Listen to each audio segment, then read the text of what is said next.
Hello, I'm Simon. Welcome back to the workshop. Now today I'm going to be making a box for 2 packs of cards and 5 dice. Now it's not going to be like the box I made for my Uno cards, because this box is going to have thinner walls and it is also going to be hinged. Let's get tinkering. So the plan is to use this thin oak material. This is used for parquetry on floors. It's 1.5 mm thick. My plan is to lay out, so we've got a pack of cards each side. There'll then be a compartment in the middle that will house the 5 dice, and then the top will hinge and there'll be a little latch to shut the box and keep it closed.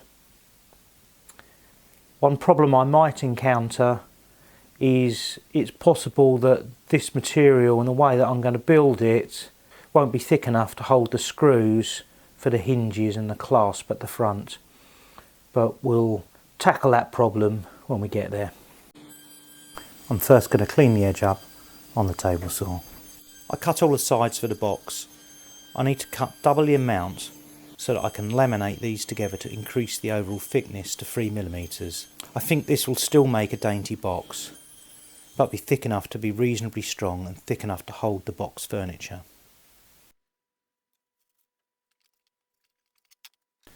I wasn't too happy with my original clamping strategy of just using the weights, so now I've just used normal clamps and I'm much happier about it.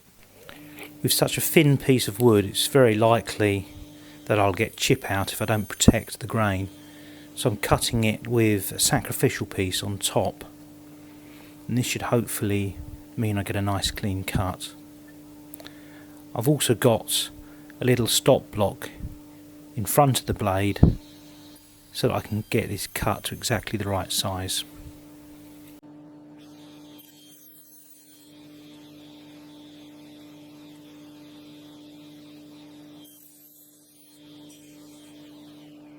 These aren't quite flat, so I'm going to dampen them and then I'm going to sandwich them between a couple of flat boards and put some weight on them and let them dry naturally, and hopefully they'll dry nice and flat. So let's just recap where we are. I've got 2 flat boards that are 1.5 mm thick. I flattened them by dampening them down and then basically putting them in a makeshift press, and they're now nice and flat. I've also got these pieces that are a little bit thicker because they're 2 pieces stuck together. These are going to be the sides, and I also dampened these down and pressed them because they were a little bit warped. So I should now have all the raw materials to make this box. I set the blade to 45 degrees as I'm going to be using miters to make this box. So here's a little conundrum. I need to add a miter to this piece here, which I'm going to do by cutting it like this. I have to have this pushed this way slightly so that this black piece doesn't come into contact with the blade. If I put the blade guard down,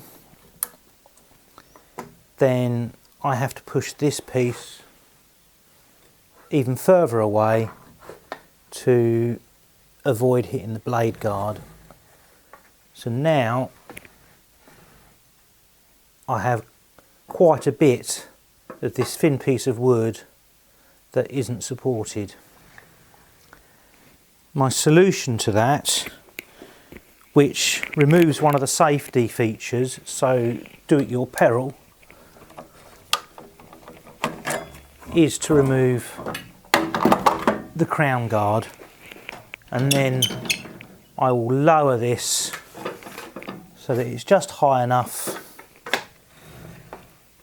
for the blade, and now I can move this nice and close, and I think personally that that is a good solution to the problem, albeit I now have an exposed blade which I need to be aware of.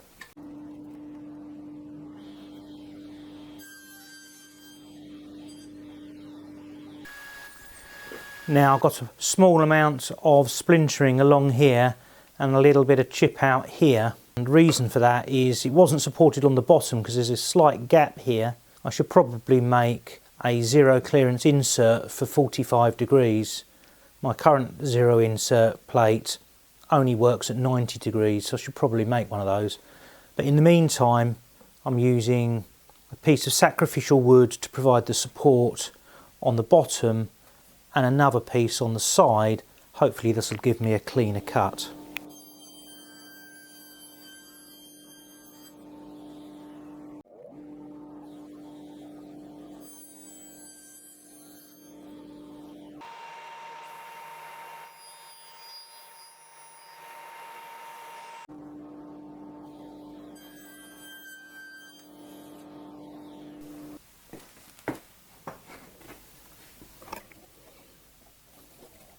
I always do a dry fitting prior to gluing, and there's something particularly satisfying about using tools you've made yourself, such as this strap clamp.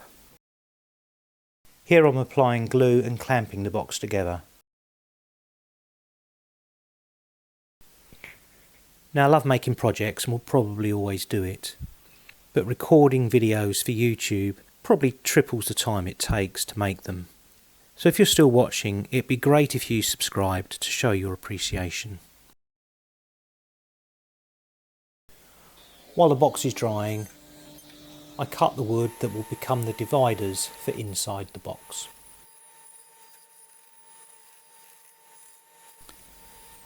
Now the box is glued, I can sand it on all sides, starting at 80 grit and working my way down through 120, then 220.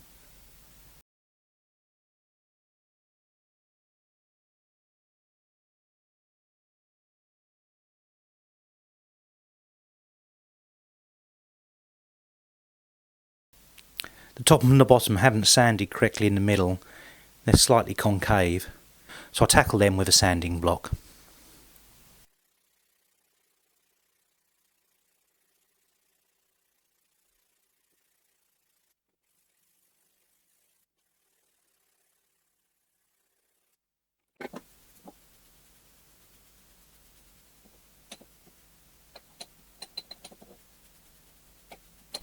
I keep the sawdust because it makes great filler. This cut can't be done with a riving knife or crown guard in place, but I position myself behind the fence with my fingers in such a position that they're not actually long enough to touch the blade.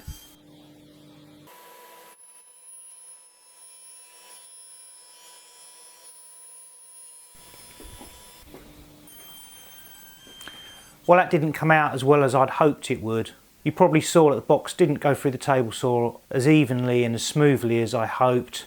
It became a bit wobbly.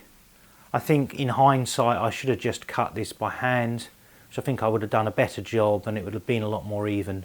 Now I'm left with a bit of a problem to solve because the height of these sides isn't the same on all sides, so I need to do some sanding to get them to the same height. Once I've done that, the total height of the box is going to be shorter than I designed it for. I did have a little wiggle room in the design, but not much, so I may end up having to repurpose this for something different than its intended purpose. We'll have to see. It'll only be once I've sanded it and got it looking good that we'll really know. So I go about correcting the problem with a variety of tools.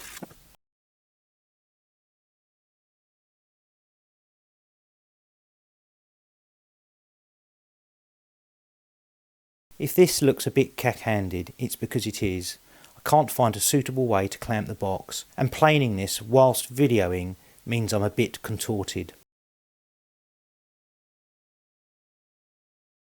I've put a lot into this project. I think I'm starting to correct my mistake, but little did I know what was to come next. Keep watching to find out, and why not show your appreciation with a subscription.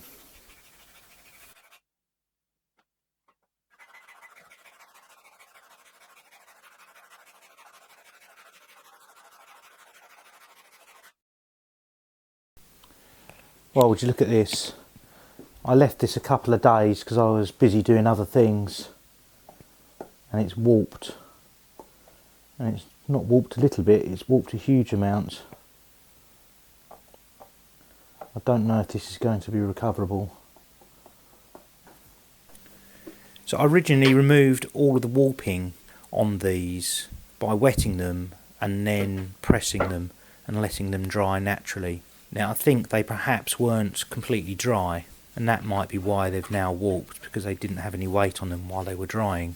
Or it could be that it didn't really matter, and when the wood was dry it was always going to be in a warped position like it is now. So I don't really have a lot to lose, and I don't think this is going to work, but what I'm going to do is I'm going to liberally apply on the inside some furniture oil. Now the furniture oil isn't going to dry, it's going to just stay in the wood. So I'm hoping that if I use a liberal amount of furniture oil and then add some weights to flatten them, that they'll then flatten out and stay flat. I don't really have anything to lose, so I'm going to give it a go. I've clamped the box to the front of my bench using my bench clamping system, and I'm screwing the hinges into the box using M2 4mm countersunk screws. These are tiny, I need a magnifying glass really to see them. The screws for the clasp are about 1mm too long, so what I'm going to do is I'm going to put the screw in loosely to start with, then take them back out, grind the ends off and then put them back in.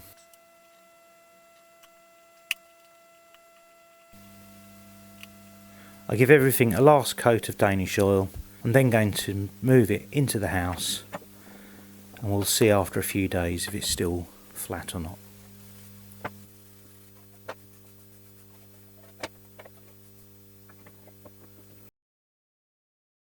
So my theory of using oil instead, and that would keep the wood moist and prevent it from warping, that didn't work either. I then thought, well, if I add the little internal sections for the dice, would that make a difference? And what I found is the bottom half where I've added those sections, it hasn't warped at all, but the top half is still warped. So I'm now going to also add those sections to the top in the hope that that will then hold it straight. Well, I'd like to say that I solved all of the problems and that the box is now fixed, but that actually isn't the case. It's all twisted and mangled, and nothing that I seem to be able to do seems to resolve the problems. I've learnt my lesson. These thin-walled boxes are obviously a little bit temperamental, and you're relying a lot on the wood, and you can see that there's some torsion stresses that have come out once I cut the box in two, and I can't really do anything about that. I seem to have fixed it sort of on the base, but I haven't been able to do that on the top. So I'll chalk this one up to experience, and I think if I try and make another thin-walled box, then I'll probably either make my own plywood, which won't have those stresses in it, or I'll see if I can source some very thin model making ply. But I guess I could have just junked this video and you'd never know that I had this failure, but that's not really my style. I'll have a few learnings from this and I'll be able to move on, and hopefully I won't make the same mistakes next time. If you've enjoyed this video, even with the outcome of a twisted, gnarled old box, a little bit like the presenter of this video, then please leave a thumbs up. If you haven't already, please subscribe, and if you do have any questions or comments on why the box has done this, then I'd love to hear from you, and I'll see you in the next video. Thanks for watching.